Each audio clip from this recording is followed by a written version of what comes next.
Hello，大家好，我哋今日同你睇呢個係馬鞍山呢邊嘅聽濤雅苑啦。今日呢個單位係一個低層嘅，實用尺數總共係870尺，原則係3房1套再加工人房。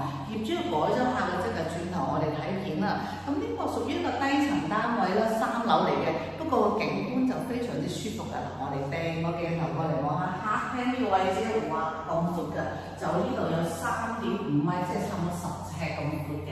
外邊呢個落地玻璃窗就望出去對面個花園啦，咁仲要聽到雀仔嘅叫聲嘅，幾好！即刻就睇見啦。呢度行過去恆安站5分鐘就到啦。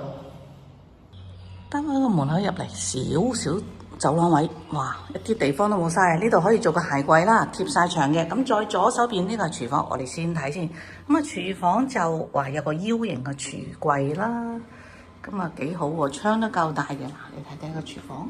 哇！呢度可以整個雙門大雪櫃添。咁啊，呢個係工人房啦，工人房都舒服嘅，工人住得舒服，咁啊做嘢自然會認真啲啦。客廳就夠晒闊落啦。咁呢個實用尺數先係870尺啫。嗱，你睇呢個客飯廳，哇，擺到張8人圓餐台係足夠位啊，仲有對流窗。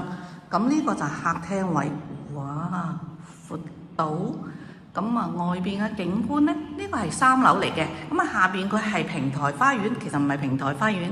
嗱，你睇睇，安靜嘅，舒服嘅，景觀開揚。入嚟呢度就房間啦。咁啊，成個單位裝修都係原跡嘅。咁啊，你買翻嚟基本上要執下啦。咁啊，聽濤雅苑20幾年嘅樓齡，發展商係長江啦。睇下浴缸嘅第一間房。有窗台啦，廳房同景，可以擺到雙人大床㗎。原來咧就係仲有2間房，業主係打通咗，將佢變成主人房。呢個應該於母間啊，做書台咁啊，你可以間翻嚟做房間嘅。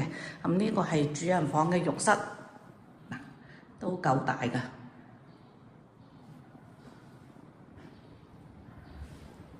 主人房呢度仲做咗個入場嘅大衣櫃。你如果對呢度有興趣，而家價錢筍嘅業主急住移民，想快啲買，即刻 call 我92070684來地時。